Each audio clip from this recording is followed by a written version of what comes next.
Aos nossos queridos irmãos, graça e paz da parte do nosso Deus e Salvador Jesus Cristo. Aqui quem fala é o pastor Reinaldo Ribeiro. O meu grande, carinhoso, forte, sincero abraço aos nossos irmãos colaboradores, intercessores, aqueles que têm se imbuído do propósito de, juntamente conosco, disseminar a propagação da palavra de Deus, levando elucidações sinceras, honestas, teologicamente simples na medida do possível, para que assim nós possamos estar dissipando dúvidas aterradoras, destruidoras, ou o que é pior, heréticas, de muitos corações, proporcionando assim, claro, pela atuação do Espírito Santo, sobretudo, proporcionando a liberdade de muitos corações que, triste e lamentavelmente, se encontram prisioneiros dos mais diversos enganos em nossos dias. Hoje nós temos o texto de Romanos capítulo 7, versículo 24, como nosso tema em questão. Miserável homem que sou, quem me livrará do corpo desta morte? A pergunta é, irmãos, por que Paulo se considerava um homem miserável? Qual é a relação entre esta passagem e o conceito teológico da depravação total? Nós, que somos cristãos renascidos, somos também depravados e miseráveis? Será que Paulo quis dizer isso? Existe alguma ligação entre esta passagem e o ensino calvinista da total incapacidade do homem de buscar a Deus? Pois bem, meus queridos irmãos, a questão que envolve o conceito teológico conhecido como depravação total é, na verdade, um dos poucos aspectos que, pelo menos teoricamente, unem as duas correntes soteriológicas que vivem aí a se estaponar pelas redes sociais, né? Até poderia ser uma centelha de elo entre o condenável partidarismo que desde o século XVI vem causando divisões na cristandade, coisa contra a qual Cristo orou em João 17, mas que também esbarra nas diferentes formas de se entender o que seja essa depravação total. Paulo, ao usar a expressão miserável homem que sou, quem me livrará do corpo desta morte, certamente não imaginava que conceitos tão destruidores da natureza humana e tão fatalistas iriam se edificar a partir desta frase. Eu enxergo a questão com uma ótica diferente e, de modo muito sincero e humilde, gostaria de compartilhar com você que me ouve agora as razões que me fundamentam nessa direção. Eu tenho ouvido várias vezes as pessoas usando as palavras de Paulo em Romanos 7,24, dizendo: miserável homem que sou, quem me livrará do corpo desta morte? E eles as usam de uma maneira que insinua que essas palavras são aplicadas para nós, os cristãos nascidos de novo. Eles as usam como se nós, cristãos, estivéssemos numa espécie de escravidão do pecado. Então dizem: miseráveis homens que nós somos pecadores, vendidos sob o pecado, quem nos livrará disto? Eu, porém, amados, creio que, embora as pessoas amem o Senhor e queiram seguir sua palavra, elas podem cair em muitos erros, mas não estão vendidas sob o pecado e nem são miseráveis homens esperando por um Salvador. O Salvador chegou e o seu nome é Jesus Cristo. Ele abriu a porta da nossa prisão e nos fez livres. Nós não somos mais miseráveis homens. Nós éramos miseráveis homens anteriormente, quando nós estávamos mortos em ofensas e pecados, como está em Efésios capítulo 2, versículo 1. Nós não estamos mais mortos. Deus nos deu vida juntamente em Cristo por graça, apenas na base da fé, como está em Efésios 2:5. Agora, nós somos a geração eleita, o sacerdócio real, a nação santa, povo adquirido para que anuncie as virtudes daquele que nos chamou das trevas para a sua maravilhosa luz, como está em 1 Pedro 2:9. Essa é a verdade da palavra de Deus. Mas então, o que é essa lamentável situação que Paulo está descrevendo em Romanos 7? A quem ele está se referindo? Por que ele está usando esta passagem como se ele estivesse aplicando para si próprio e por que ele está falando no presente como se fosse algo que estivesse acontecendo agora? Bem, nós não precisamos ir longe para achar essa resposta. Tudo que nós precisamos é ler o contexto todo de Romanos 7. E dando uma olhada, Romanos 7 mostra que seu tema principal é a lei. E como era impossível para alguém que tinha apenas a natureza pecadora de Adão cumprir esta lei. Para dizer isso, Paulo está usando a primeira pessoa do singular no presente figuradamente e não literalmente.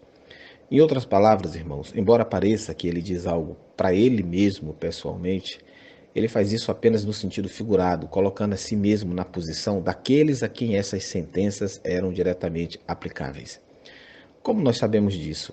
Vamos ler, por exemplo, os versos de 7 a 9 de Romanos 7. Que diremos, pois? É a lei do pecado? De modo nenhum. Mas eu não conhecia o pecado senão pela lei. Porque eu não conheceria a concupiscência se a lei não dissesse, não cobiçarás.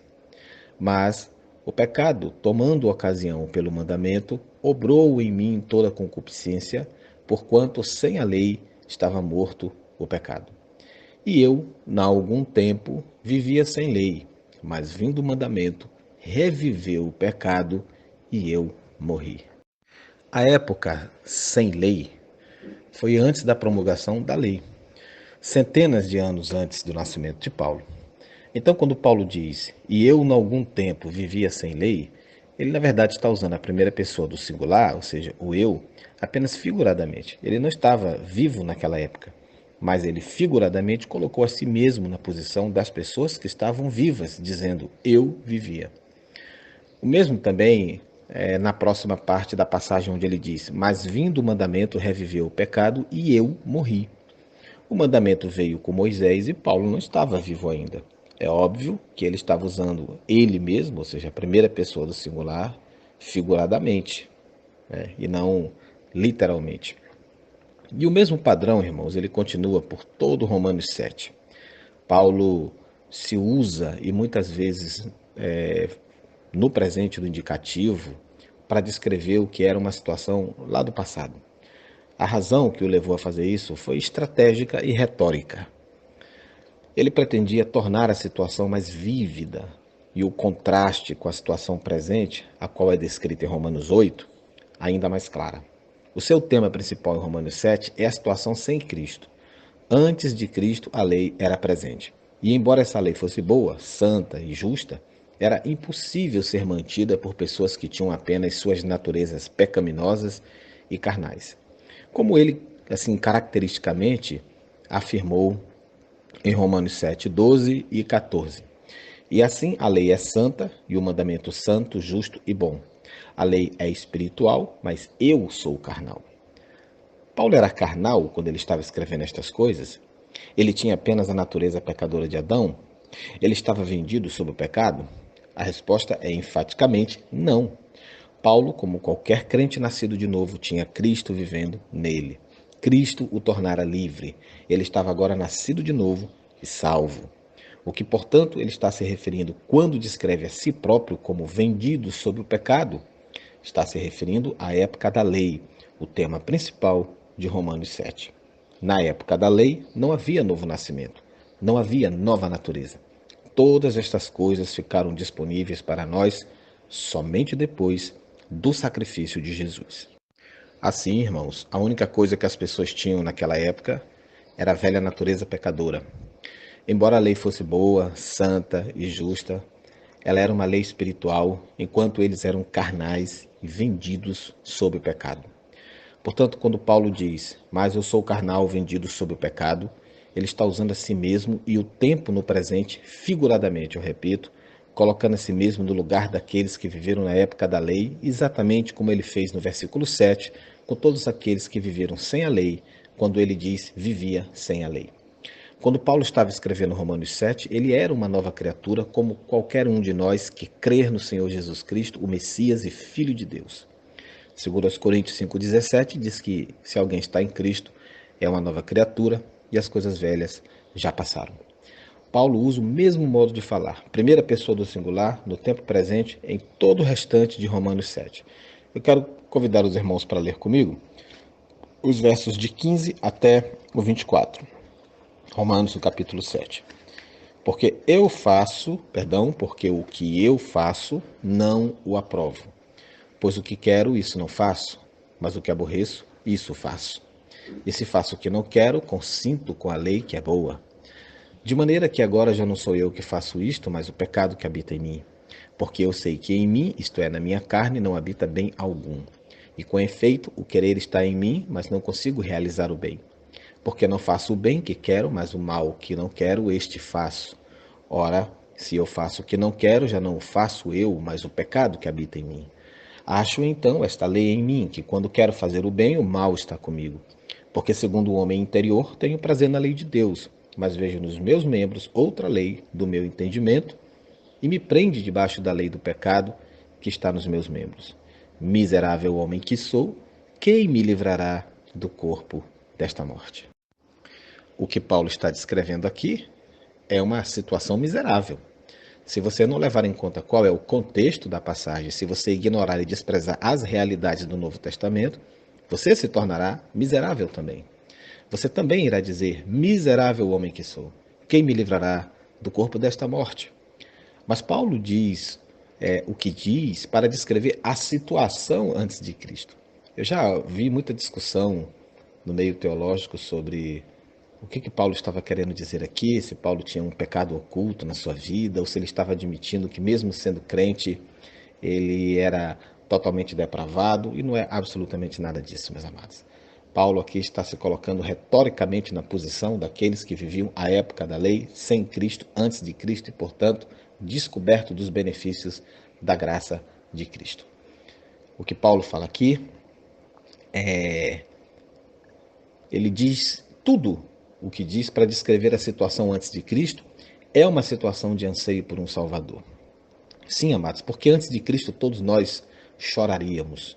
Miseráveis homens que somos, quem nos livrará do corpo desta morte? Mas a boa nova é que cerca de 2000 anos atrás o Salvador veio. O seu nome é Jesus Cristo.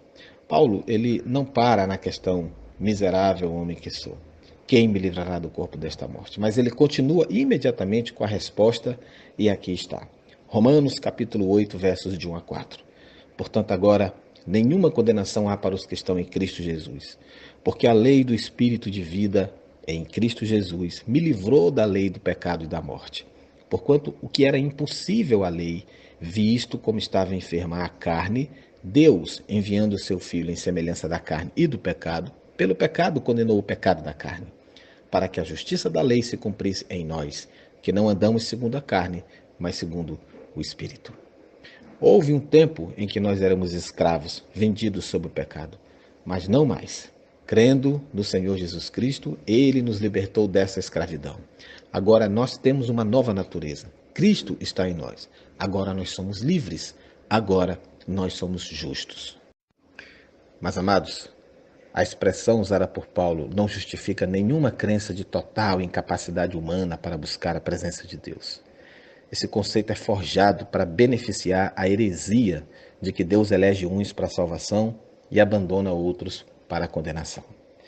Paulo apenas compara uma vida subjugada pela lei com uma vida recriada em Cristo.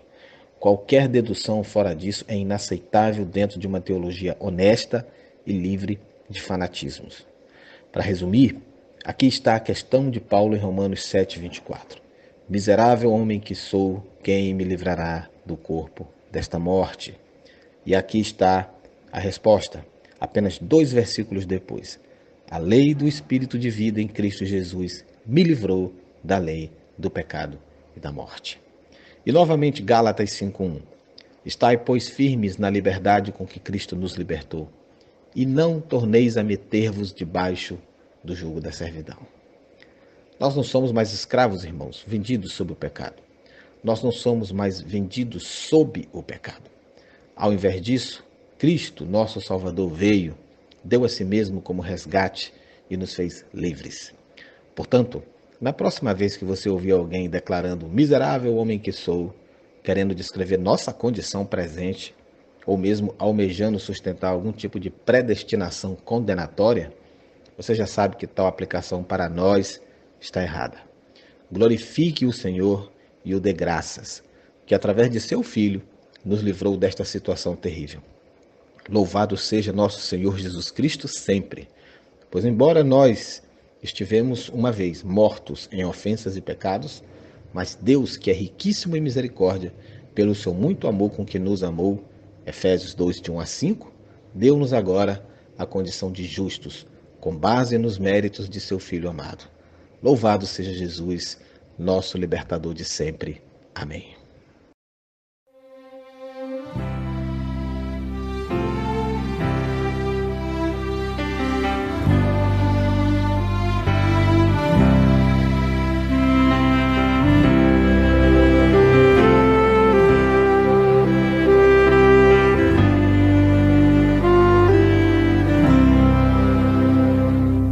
Sublime amor.